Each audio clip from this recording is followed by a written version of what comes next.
Breaking today, Meghan Markle has dumped Prince Harry from her Netflix deal. She's the rock star now.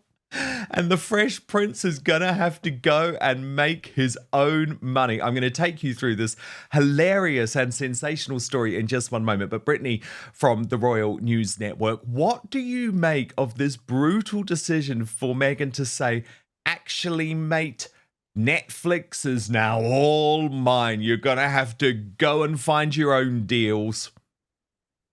Well, I think for her, it's a dream come true because she's definitely always been super interested in Hollywood, super obsessed with it. And so I think for her to finally have this deal by herself, I think would be a huge coup. But it's also a recognition of the fact that, well, what was actually successful for them was them together. And so for her to go solo is a bit of a risk here.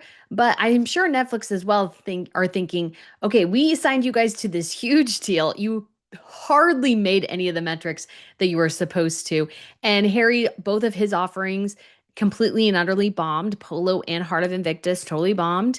And while I think With Love Meghan wasn't as good of a performer as they would like us to think it was, it obviously did make it into the top 10, at least for the week in the United States. But I don't think this is good for news for Harry, but I'm sure Netflix is also sitting there thinking, well, if we want to go down, if the divorce is coming at some point, Meghan's definitely the one to get behind. Well, of course, because we know that she's already shopping this post-divorce book, or at least people close to her are.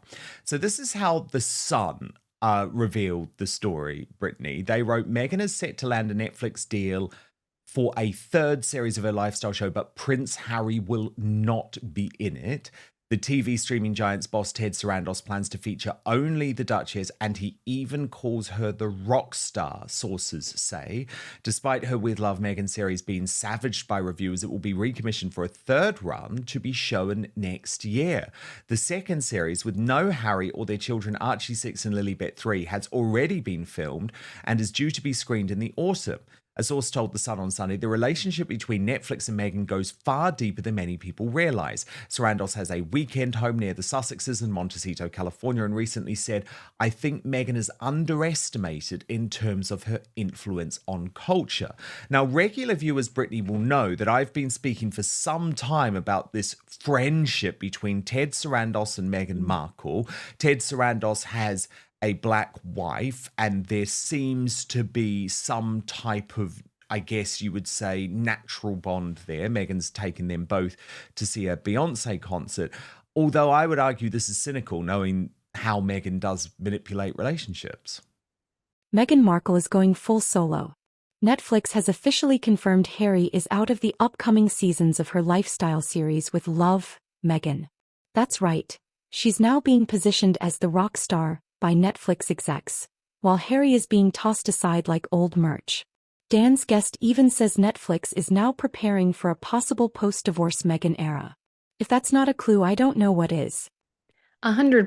Meghan is, I'm sure, fully into, I don't know if you could say flirting, but totally manipulating, I think, Ted, and he's just going along with it in my personal opinion, because we've seen actual realities of Meghan on the ground is that her influence on culture is almost entirely negative. People sort of watch her to make fun of her. And so this idea that he has, like, he's, you got to say, almost completely blind to the realities of Meghan. And he's just there trying to support whatever she's doing. But if they're going with a third season of this mess, I mean, they should at least see how the second season performs first. Because what we have seen over and over again with Harry and Meghan is that the curiosity factor sucks people in, but it doesn't go over the finish line. That when it comes to Meghan's podcast, it was what, number 1 or 2 on Apple Podcasts that first week. Now it's not even in the top 200 shows. It completely dropped into oblivion. And I think it's even number, I want to say, in the 40s or 50s when it comes to just even business podcasts. And so this idea that she's going to have this staying power, I think, is complete miscalculation. But there's a lot of miscalculation in Hollywood. There's a lot of very, you could say, bad studio heads out there that have ruined massive IPs, let's say Star Wars, for instance. You have a lot of fools in Hollywood too. So Absolutely. I And hate to he's say it, putting but I his think one of them. personal relationship with Meghan and Yeah. his personal desire to be seen to stand by her because she is part of a mixed race couple. He's signing up to that woke narrative, her racism narrative. I just feel like it's so intellectually dishonest. But where she's been clever, Brittany, is she has given away a big piece of As Ever to effectively tie Netflix in. Of course, they're going to want to keep on making these series. You know, if she had been a serious businesswoman, Brittany, with a serious plan, like I'm talking about a Gwyneth Paltrow or a Martha Stewart, she's not giving away a huge chunk of her business to Netflix because they're simply running a show. But Meghan is so desperate for someone to back her. So this is the problem. She's trapped him in personally. She's trapped him in professionally. More full Ted Sarandos. And also to think that she can do it without Harry, I think is quite arrogant as well, because of course so much of the interest has been to see their interaction together, although these days it's always very miserable. Well, when it comes to the business aspect, I mean, As Ever is a mess. And Netflix, I think, is 100% tied in because I was looking through my emails from As Ever because I got some products and I was able to review them. And in one email, it says As Ever LLC and Netflix. So they were on the same level with As Ever being first. But I imagine Netflix fronted a lot of the money for the production of this. But the product line is massively mediocre. I've tasted the vast majority of it. It's all like just pedestrian stuff. It's not that good. And so it just seems very apparent that Ted is completely blinded by his personal relationship with Meghan to see the writing on the wall here, which is that this is going to fail. She doesn't even market it well. None of it is, I think, waiting so long to restock, I think, has resulted in people not being as interested in the brand, even those who didn't get it, who are maybe the curiosity factor. And like I said, I don't think they made much from the initial launch at all because the batch was so small. None of it even ended up on eBay for resale. People couldn't even buy it to resell it at a premium to make money. There just wasn't even enough of it. It was a tiny batch, and 2 months later to have no product restocked is not just irresponsible, it's embarrassing. And it's embarrassing that Ted Sarandos is actually allowing Netflix to be dragged down by such a mess. You know, Ari Emanuel quite rightly got out. Here's the kicker. Meghan may have the media connections, but the public? They're not tuning in. The first season of With Love, Meghan was panned. Viewers dropped off fast. And Heart of Invictus and Polo, Harry's projects, totally flopped. Yet Netflix is doubling down on Meghan, reportedly because of personal ties between her and Netflix boss Ted Sarandos. That's not business. That's bias. Now, the Daily Mail and Alison Boshoff in the Daily Mail has been doing some more reporting on this deal. And she writes, one well-placed source tells me what people do not understand about the situation is that Ted Sarandos is a massive, massive fan of Meghan personally. He calls her the rock star. There is no way that her deal does not get renewed. Ted is in the Meghan business, and that is not about to change. He's all in. So while the deal will be re-upped, my source said it's on the basis of Meghan's on-screen presence and of her ideas in the lifestyle arena, and not on account of any ideas Harry has had. The initial Netflix deal was with both Meghan and Harry and reportedly worth £78 million over a 5-year period. The couple promised to create content that informs but also gives hope. Their 2022 tell-all documentary, Harry and Meghan, was a runaway success, racking up 97.7 million hours of viewing in its first week. However, it was followed by Heart of Invictus, which, although a worthy look at the work of Harry's charity for injured servicemen and women, was one of Netflix's worst performers of 2023. Last year's Polo, a behind-the-scenes documentary about the sport which barely featured the Sussexes, did not chart. Those who do business with Netflix believe the new deal will be a much reduced offer compared with their current agreement, and it will be focused entirely on Meghan, and this time without a generous upfront payment. And a senior TV and film producer told the Mail the renewal will be crucial in saving face all round, not least for Netflix. It's like Amazon endlessly renewing Phoebe Waller-Bridge's deal despite her coming up with nothing. It means that the executive who made the hire doesn't look as if they made a mistake. I can see why it makes sense to renew for much smaller money. Meghan's not got anything to the screen as a producer. None of the scripted films or TV shows she talked about have come to fruition, but people are fascinated by her on a global level, and that's not true of many people.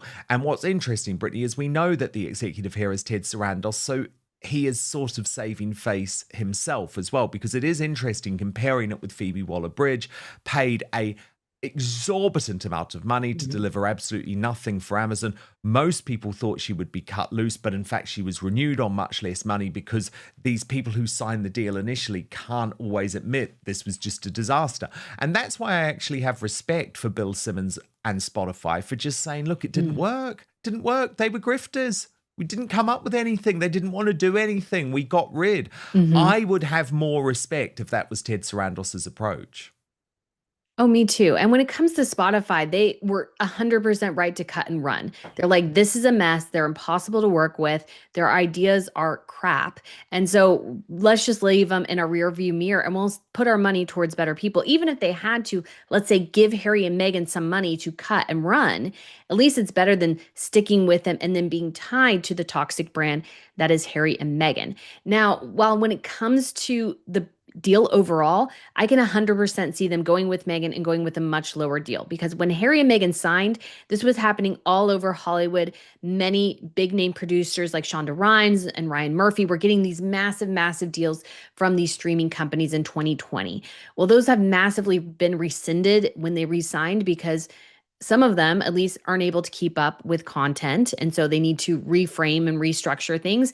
And the money isn't rolling in like it used to. We have the streaming wars that's come out with Netflix on top. So Harry and Meghan were better for signing with Netflix.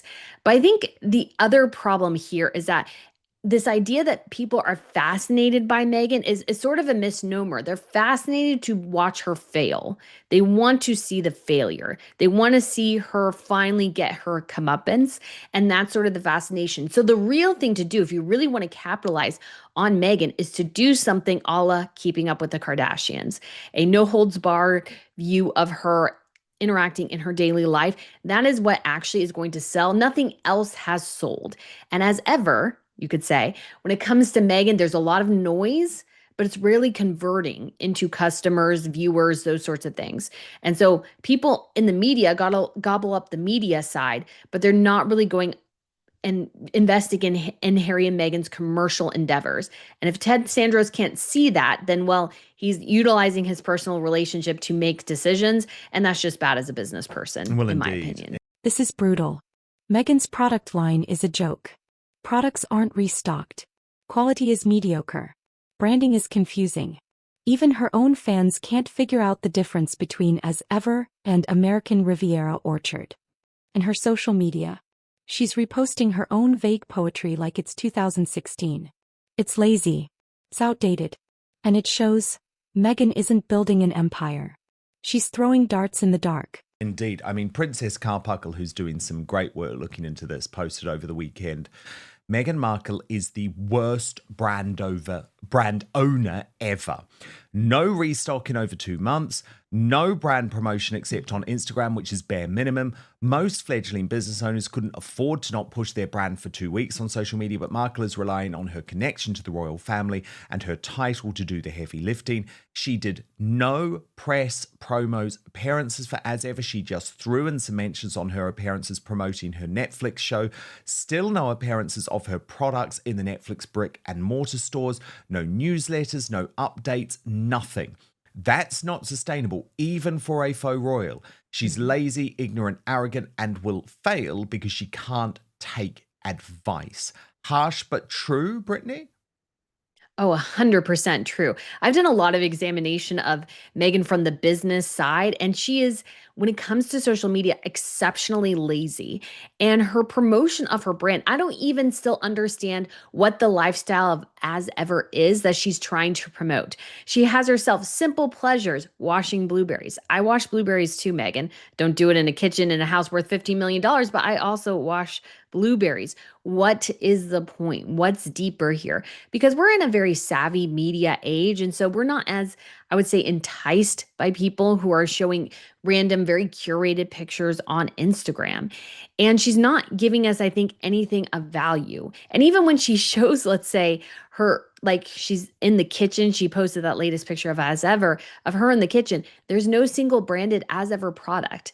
And I would almost guarantee you that that photo was taken for American Riviera Orchard. It wasn't even taken for As Ever. She hasn't even taken the time to re-look at her brand and figure out how As Ever is different from American Riviera Orchard and change up how she is promoting the brand. I mean, I would not be surprised if most of the pictures she's posting are a year old on As Ever because she doesn't take the time to rethink things. She rushes through. That's why all the products are mediocre. It's because she did not take the time to really, I think, go through all the quality assurance processes. I mean, I have mistakes on some of my products from As Ever. I have a sticker that's crooked, like all these sorts of things that should not be happening in a brand that's a premium. But I mean, it goes back to the overall thing. I don't think Meghan knows how to promote her brand, what her brand is. She just wants to say, please give me money because I'm a Duchess. That's her whole brand strategy. Yeah, I mean, look at this, Brittany, this latest Mhm. As Ever post. Stir, sip, repeat. Savoring moments, slow and sweet this holiday weekend. I mean, it's just what does it so mean? bad. It's so bad. It's so incredibly bad. And you can hire people to help you create and manage the brand. Like it's so obvious she's doing it. Sometimes she reposts her own posts from As Ever on the As Ever stories. And I'm like, but there was nothing there.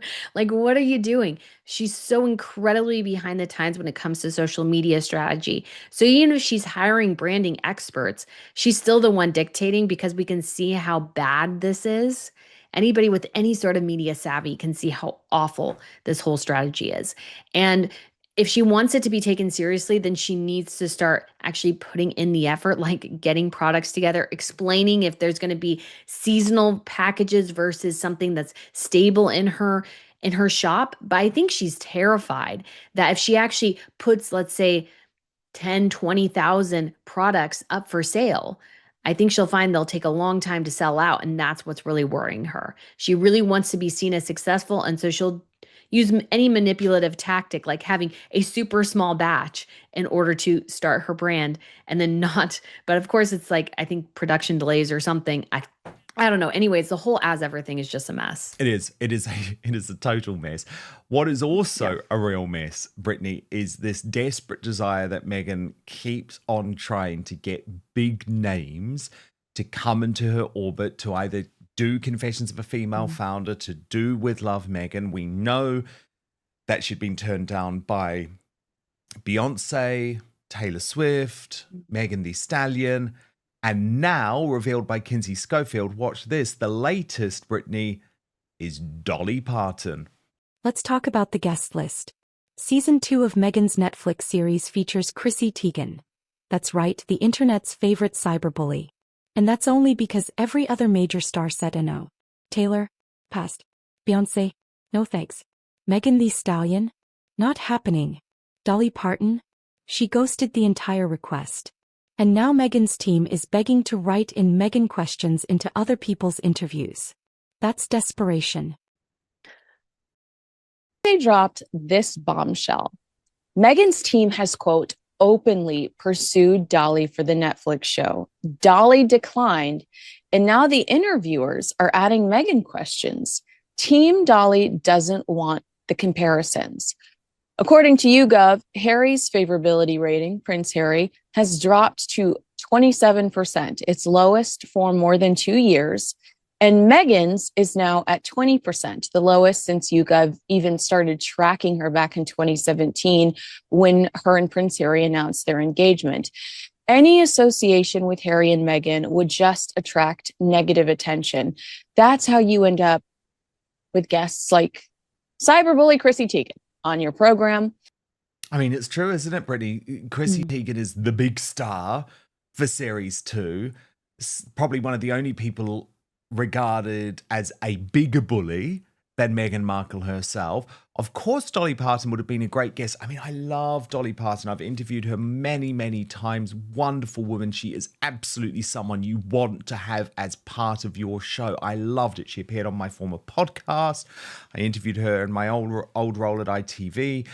And Dolly's a real Anglophile, right? Like, she loves everything connected to the United Kingdom and the royal family. Mm-hmm. But I think she's totally right to say no. I would be devastated if Dolly dragged herself into that orbit. Well, smart people in Hollywood have sort of figured Harry and Meghan out in that getting involved in their orbit just doesn't really seem to go well for anyone. And so people smart like Dolly Parton is well beloved in the United States. And so I just can't even remotely see her going, yeah, I need to connect with Meghan Markle. That's going to be so helpful to me and my brand. No. She is known for being very loving and very kind. And so she doesn't really want to be associated with Meghan. And so do a lot of other people. They're wanting to keep their distance. And Meghan is just having a hard time, I think, attracting top level talent. It's sort of why her podcast has failed so badly is I don't know who anybody is that she's interviewing. And if the best you can get for season 2 of With Love is Chrissy Teigen, I mean, that tells you a lot right there. Where's Jessica Alba? Where's Kerry Washington? Where's Tyler Perry? Why aren't they appearing on there? They might socialize with Meghan, but they are very careful not to too closely associate themselves with her either. They don't really want to be involved in the projects. They know they fail. I mean, so best to stay away. And that's what everybody's doing. And so I think Meghan will always have a difficult time attracting big level talent. I think she will. I absolutely think she will. She's going to keep struggling with that because, as you say, even if the individuals involved would be interested to do it, as soon as it gets to their team, hell no. Another commercial devastating moment, though, for Meghan Markle and as ever over the weekend, with the revelation that Flamingo Estate, which is this brand, you'll remember, Brittany, that Meghan had actually tried to buy into, now teaming up with Highgrove and Burberry. So Twin Talk posted, this is huge. Flamingo Estate did a collaboration with Highgrove and Burberry. The world has spoken and they are team royal family. Nancy Sidley added to that, Meghan Markle is not taking the Flamingo Estate Highgrove collab very well. She's staring at an empty bowl in her outdated kitchen, thinking it's a flex, referring specifically to that to that picture that we saw there. But this is quite a big deal, isn't it? Because it's effectively this guy who runs Flamingo Estate who had been friends with Meghan, at least to some degree, saying, I'm choosing my side and I'm Team Royal, not Team Sussex. I mean, it almost always is beneficial to you to be Team Royal. The royal family is where the power is. It's where the influence is. They have dignity. They have elegance. They're somebody that the world sort of aspires to be, and they're fascinated by it in a very positive way.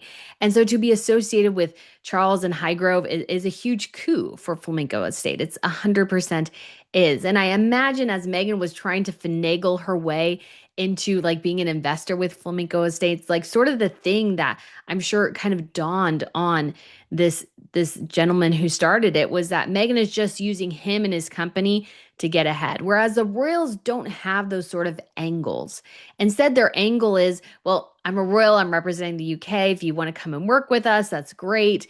And so it's beneficial for all, whereas Meghan is just always in it for herself. And I think that's why she's gotten pushback from a lot of people. But this collaboration, I think, is fantastic. It looks, again, great for the royal family and shows how Charles with Highgrove, he has worked very hard to curate this incredible garden and that people are flocking to it, so interested in it and so interested in highlighting his work, especially when it comes to conservation and environmentalism and everything. I think it's just a great reflection of how Charles has slowly grown his reputation and become respected rather than demanding respect and attention like Meghan does.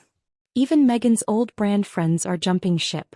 Flamingo Estate, a company Meghan allegedly tried to invest in, just announced a collab with King Charles and Burberry. That's a clear message. We're Team Royal, not Team Sussex. Everyone's realizing Meghan brings drama, not dollars. And smart businesses are staying far away. Let's talk about the Instagram stunt of the week. Meghan dressing Lilibet in a beekeeping outfit that wasn't even safe. Viewers said the suit looked like a pillowcase with holes. No gloves.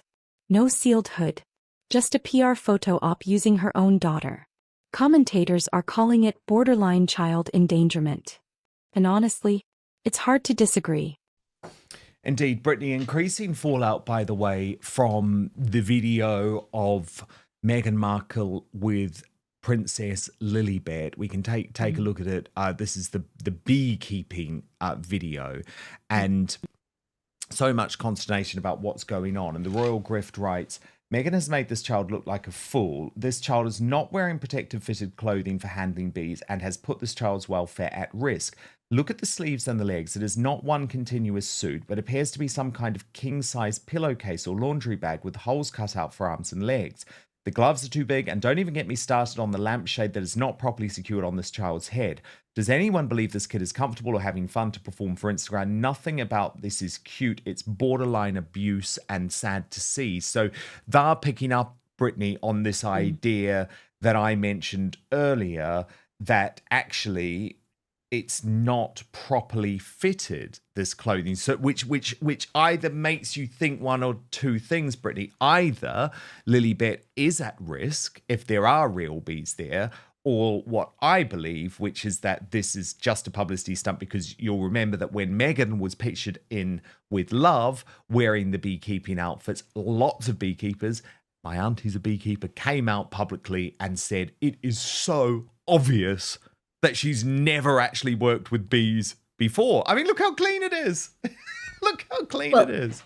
And she was also wearing jeans in that episode. And so it's interesting now that she's all of a sudden in the whole beekeeping outfit, but she's just dragging her daughter along for a publicity stunt. And that's just so incredibly evident. I would not be surprised again if there are no bees, that it's a total fake setup and that it's just looking like a beehive so she can just drag her daughter there and go, look, we're doing things together. I mean, I still don't even understand the point. Like, what is the message here? Like, they're saying sugar, sugar. It's like, we know Meghan is not actually harvesting any of that honey. She has like no equipment. Are they just going over there to look at the hive? There's nothing to see. What is the point? But dragging her daughter there potentially in an unsafe situation is 100% what Meghan Markle would do, in my opinion, to get some social media attention. She would always be more than willing to compromise things, and if it gets her ahead, and even if it means compromising her kids, in my opinion. And Brittany, just a final word from an American perspective on King Charles in Canada. A lot of political observers are saying this is the monarch sending a bit of a message to Trump, saying, keep your hands off Canada. He's, of course, made quite a few provocative comments about the Commonwealth country, potentially becoming the 51st state of the USA. Is it really smart for Charles to insert himself in this sort of, I'd say, relatively light-hearted political battle between Canada and the US? I mean, for me, I think the whole thing, like you said, is lighthearted. I don't think there's any greater depth there. But when it comes to King Charles, he's doing exactly what he should be doing. This is, you could say, a bit of a show to show Canada's connection to the United Kingdom. And I don't think there's anything particularly wrong with that. I don't think anybody would really have an issue there. We know that Donald Trump is very, very fond of the royal family. And while he may say it in jest in terms of the issues he's having with Canada, I don't think it reflects at all on his relationship with Charles and how he sees Charles. And so I don't read too much into it. It makes sense for King Charles to do something like this early in his reign. And so it's his first visit to Canada, I think, since becoming king. So this is an important moment, and I think it's a good thing for him to do. So very exciting to see Charles in Canada, and hopefully him and Camilla have a wonderful time. And you don't think Donald Trump's going to weigh in? Nah. I mean, maybe he might say something, but I don't think so. No, I don't think so either. There's bigger fish to fry right now. I don't think so either. I don't think so either. Let's face it, Meghan is going solo. Netflix knows it. The media knows it. And Harry? He's looking like the odd man out. Whether or not a divorce is official, this is the beginning of the end of brand Sussex. And Meghan's making it clear. She doesn't need Harry to chase the Hollywood dream. She's ready to go it alone. But will anyone keep watching? If you think Meghan's solo career is proof that a royal divorce is coming, hit that like button, subscribe for weekly no-fluff royal breakdowns, and drop your thoughts in the comments. Is this the beginning of the end for Meghan and Harry?